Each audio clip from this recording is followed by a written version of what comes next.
think part of it is getting back to focusing on the positive aspects. I've been focusing on the negative because I work in mental health, and there's a lot of negative stuff going on. I think I could talk about that for years. And there's positive stuff too, of course. But I feel like I want to focus on the gifts, and one of the gifts is this hyper learning. And what does this hyper learning want to learn and move towards? And is there a sustainable way to be in that consciousness? And I actually feel like manic consciousness is the new consciousness. It's playful, it's joyous, and if you look at the scale of consciousness by Dr. David Hawkins, those are the higher states of consciousness. And our brain goes there, but it's difficult to actually stay there, because Ken Wilber talks about how states are temporary, and you can buy states of consciousness. You can be in a high state, just by taking some kind of illicit drug, whereas the stages are actually earned. So how do we embody our mania and harvest our mania and move towards practicing it to actually get to the stage of joy and playfulness and love, not just having that as a state?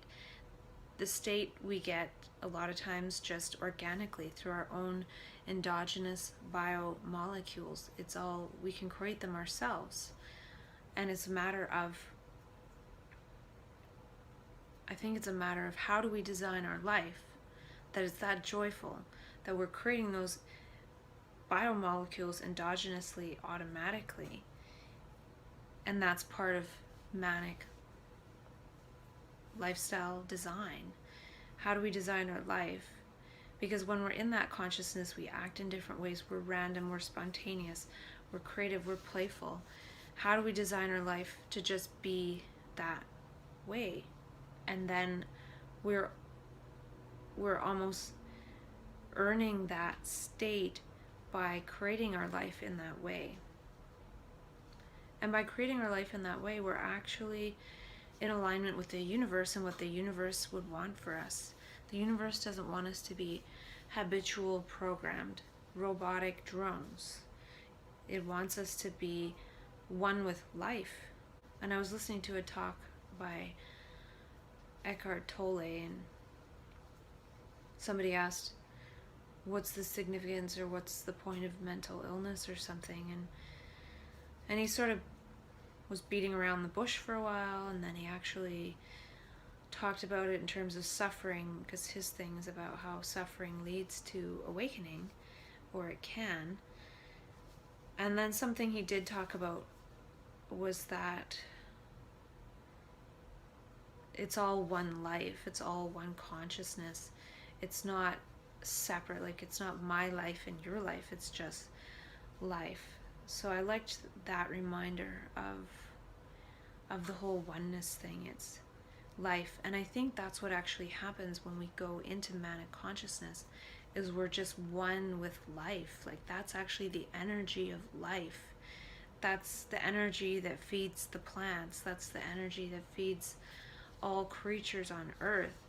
But we've sort of separated ourselves from that life energy by thinking.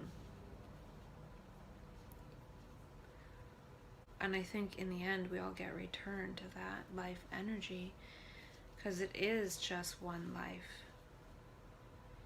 It's like I'm life and somebody else is life, and we're interacting. Well, are we interacting based on the principles of life?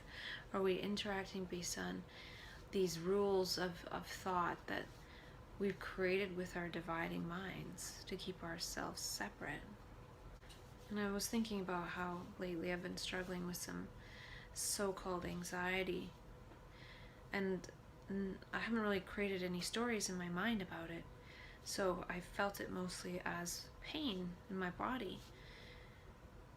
And then sometimes I'll have a little bit of a story come up as to what it could be related to, and it could be something from years ago or now or whenever. And what I'm thinking though is,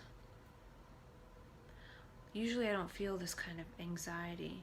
I go into a state of terror pretty quickly, and then I dissociate, and then I end up in the psych ward. And it's a pretty quick process of like a week or a few days. But it seems like instead I've been feeling physical pain or sort of emotional pain. And if a little bit of a story comes up, I have a sense of when that's from. So I'm feeling the euphoric sensation. I'm feeling when it's from. Instead of being in terror, quickly dissociating and having no sense of the time and where things are coming from. It just feels like terror, and that means that things are coming to an end for me right now. So it feels like it's drawn out.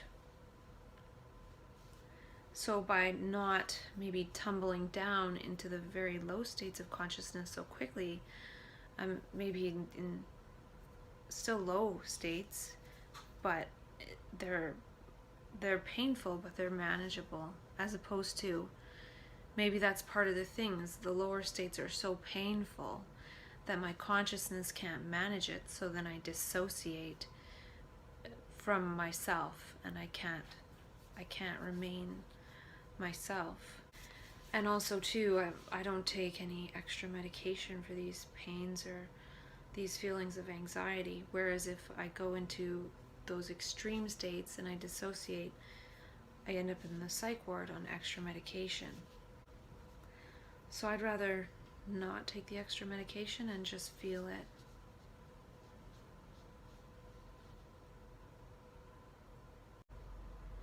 I might have already talked about that stuff because I got lost on my list here.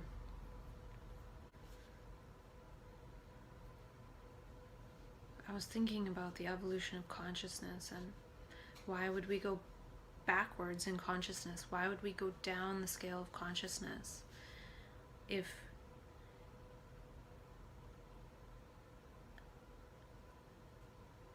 generally in life our body grows bigger and we don't grow smaller, and as we mature emotionally, usually it just sort of gets a little bit more evolved over time, usually, or learning, we learn more and more, and that sort of increases our capacity to learn. But it seems like consciousness, it doesn't happen that way. So I could get to a high level of consciousness and then go back down. And I'm wondering if it's sort of because that consciousness isn't ours, it's not personal, it's not my consciousness, it's sort of consciousness being expressed through me, so consciousness can change its expression through me depending on how things go. And I almost think it's sort of like breathing. Like we breathe in, we breathe out, and the same with consciousness. We go up and down. Consciousness, especially for people who are in bipolar, and in a way, people who are in consciousness of bipolar is sort of more of a barometer of the planet, because we can go up and down consciousness so readily, and it's showing that we're not actually our personalities. We are consciousness, and we're going up and down and being breathed by consciousness in a way. And I think part of it too is that when we're caught in that habitual lifestyle, and then consciousness comes in as bipolar, it starts breathing us.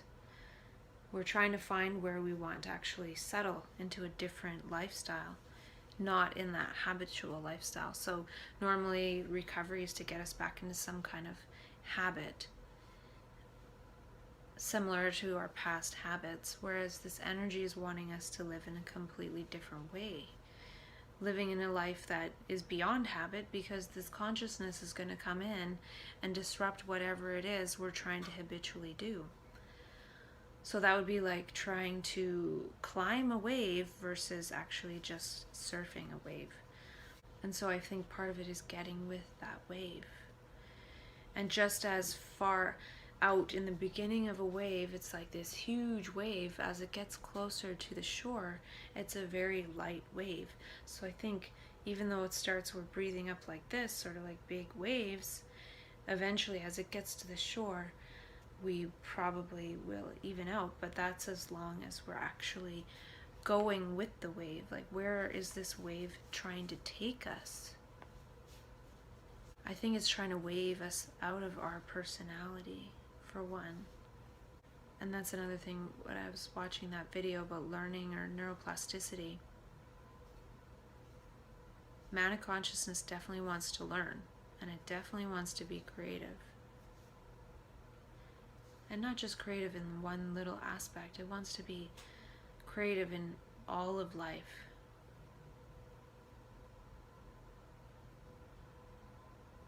So how can one make every moment a creative act?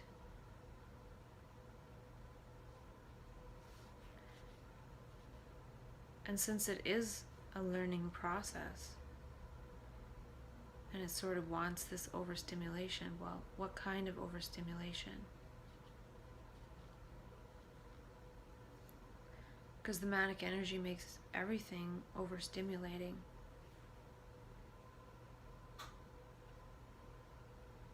And I think part of it has to do with just harvesting mania, going back to that experience and trying to recall and remember the rules,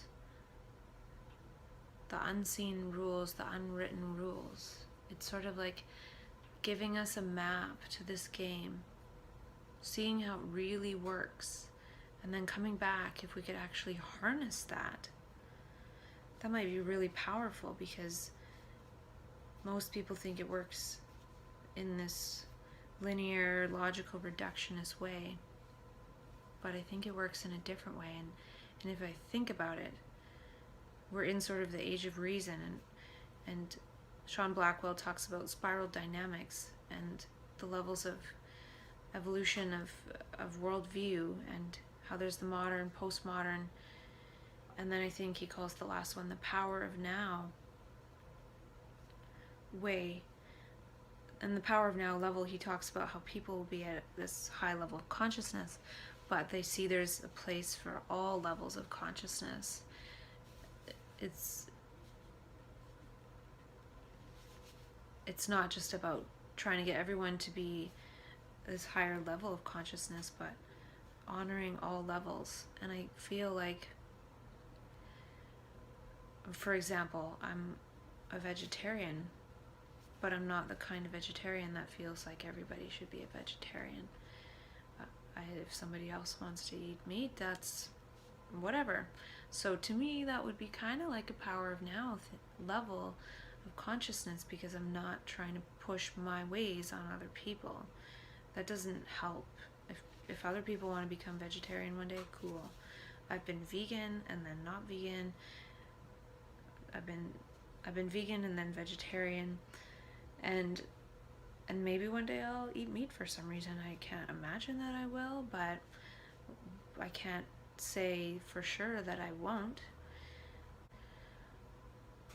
And part of that level too would be seeing that the mental health paradigm has its place as well.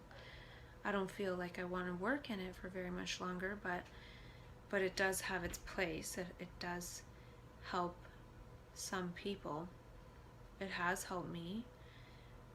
Doesn't mean that I don't want to transcend it, because I do want to transcend it. And I think part of transcending it is actually getting with learning what this energy wants me to learn and stepping into that. It's wanting brains to take a certain other function, and when I think about that, when I get back to thinking about that, I think about Dr. David Hawkins' scale of consciousness, and how after the level of reason is actually the level of, I think it's love or joy. It could be love and then joy, or just love and then joy, but I actually feel like when I was in mania, I was in the level of joy, because it actually talks about this sort of oneness of consciousness, and how I think actually that level of life is love and joy. And there's that oneness, like everything just feels like that joy. Every person one meets feels like that joy, and one can almost experience that person in that level of joy. And that could be the trouble, is that being in that level of consciousness, it's like being in oneness and bringing everyone up to that. But it can only last for so long, because that's not actually the collective resonance of how life is.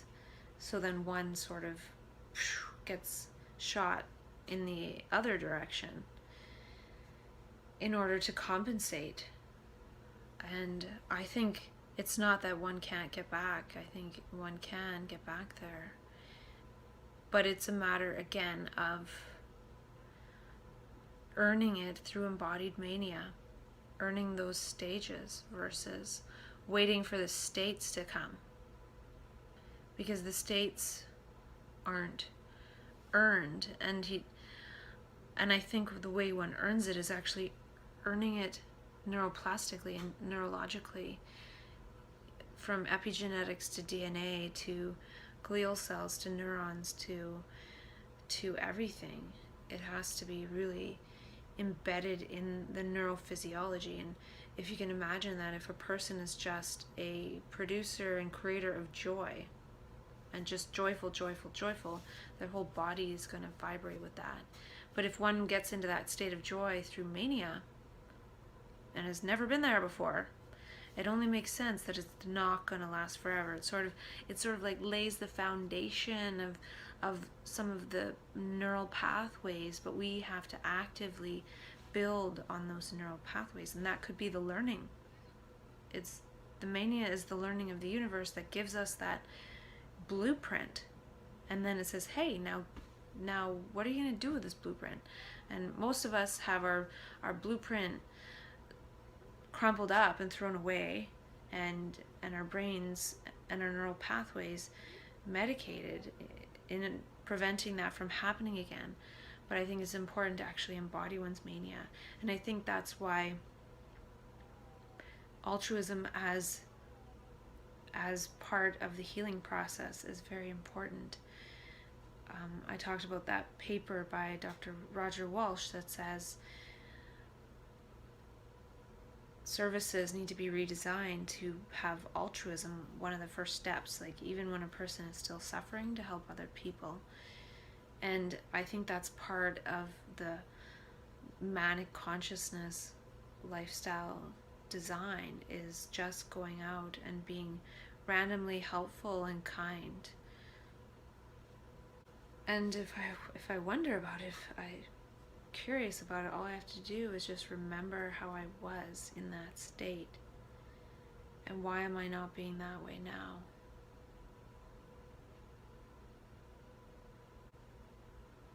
I think going backwards in consciousness is actually a release in entropy, in a way. There's like information is released, whereas in higher states of consciousness we're able to sort of integrate everything. It's sort of everything is one. It's made part of us as we go. Whereas when we come back down, we see ourselves again as separate and see all this information, and that extra information coming out could actually be part of some of the hallucinations and the delusions and the fear, because we're sort of withdrawn from that state of oneness, and now from that state of one there's the many, and there's more information coming out. And I think that's part of what's important with coming down to those lower states of consciousness, is that it's not really meant as a punishment or anything, but it's meant to show us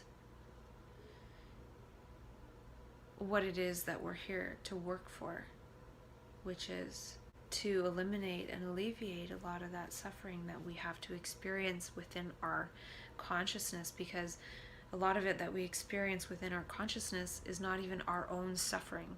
It's all this extra suffering. We're thinking, where the heck did this come from? It's just so extreme. Well, somebody out there is feeling that. So again, it's like our own internal compass. It's not, to me, about recovering one's own personal, individual little life. In bipolar, we go from feeling oneness to separateness, to oneness to separateness. Well, how do we feel more of that oneness? How do we create more of that oneness? How do we be that oneness for other people? So we're used to having this consistent personality, but consciousness is actually an oscillation. It's an up and a down, because it's just one consciousness. It's not every person has their own consciousness. It's impersonal.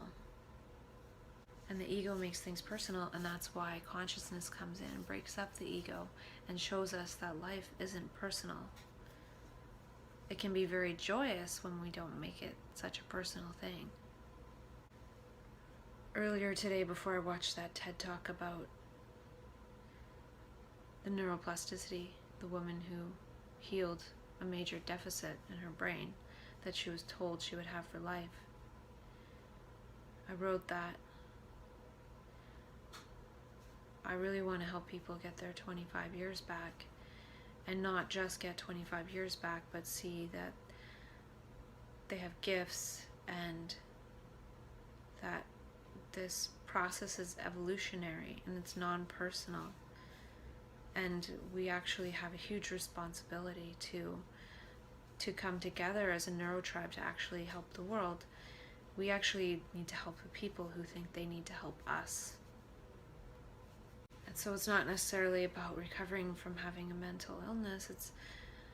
It's recovering from being labeled as defective. Because just as this woman was able to solve her problem in her brain by just doing a couple of exercises, we might be able to solve our supposed brain problems by doing a couple of exercises. And I think some of them are random acts of kindness and spontaneous social behaviors, and a lot of the things that we're actually doing in mania, but actually doing those consciously with our own will, without the extra energy and help from the universe, and not waiting for the universe to kick us in the butt. Part of what I want to do has something to do with bipolar is seen as limitation, it's seen as defective, and I feel like there's just sort of a missing piece of the puzzle that if we knew, it would actually be seen as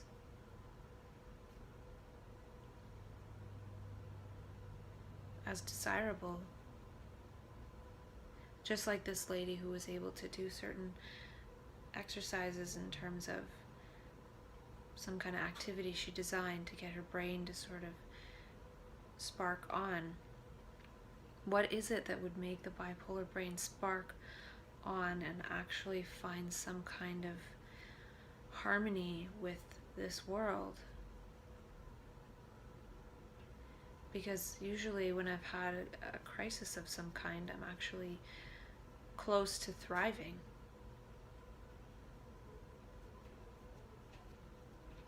And that could be part of it, actually, is getting to the upper limits of consciousness. Consciousness throws me back into the mud to say, oh, you have a lot more to learn. And then I think, well, what would it want me to learn? It seems it wants me to learn about human suffering.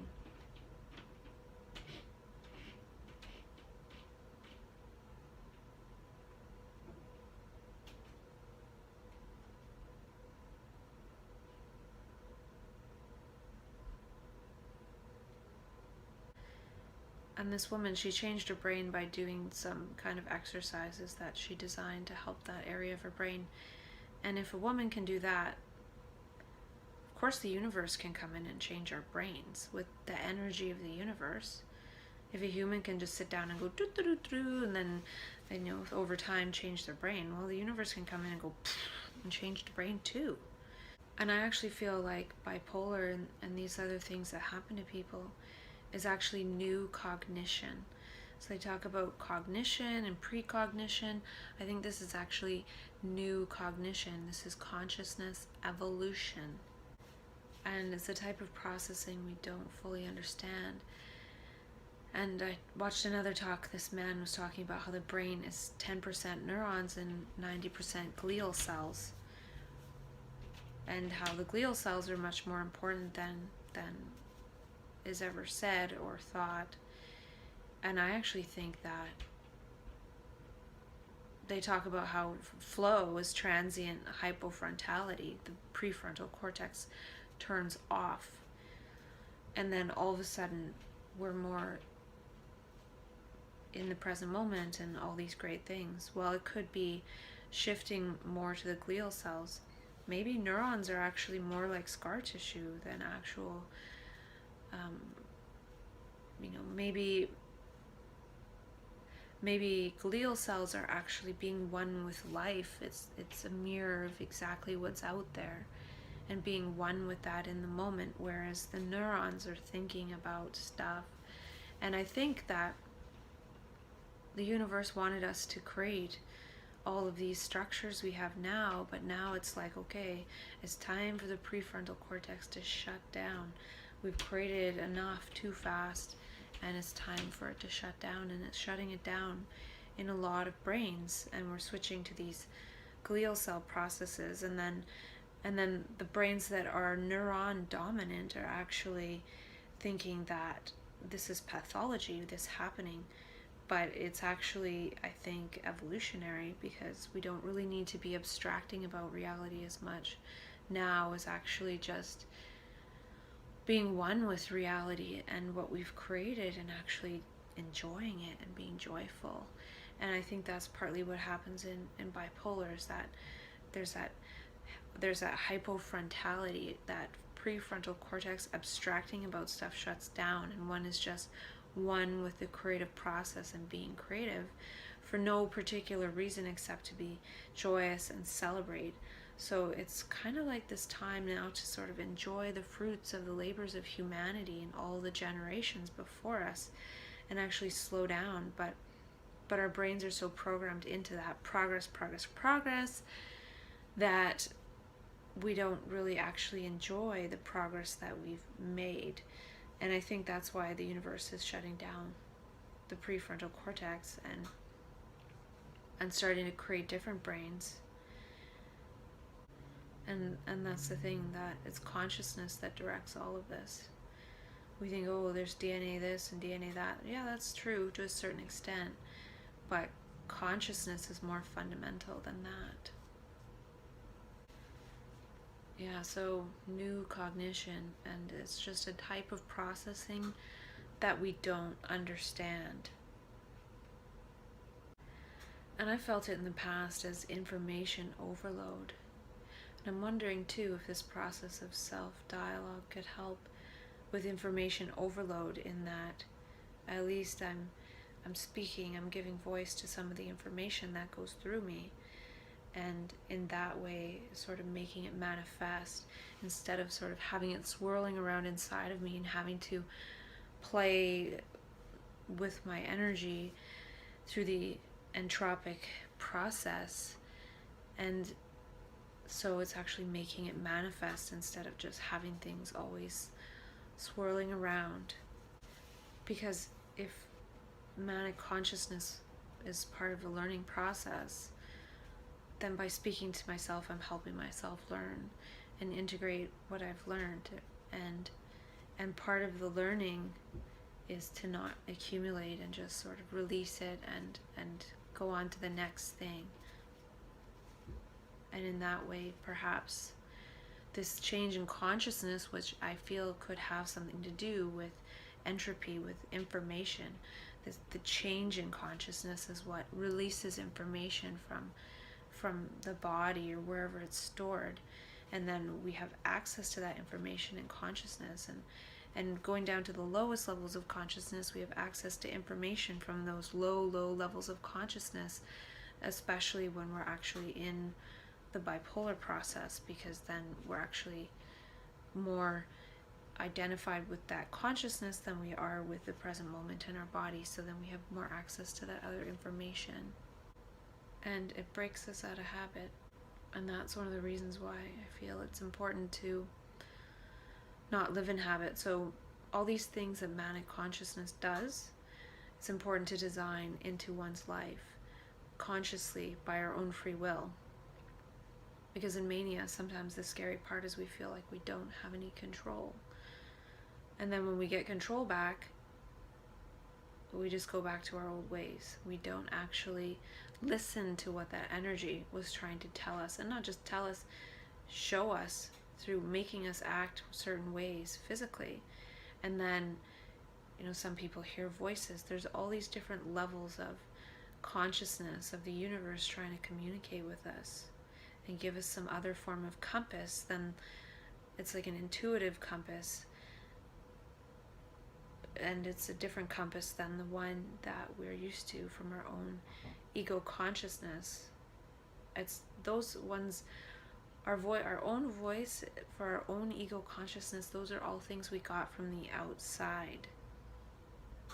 Somebody else told us something, or media, or school, or conditioning.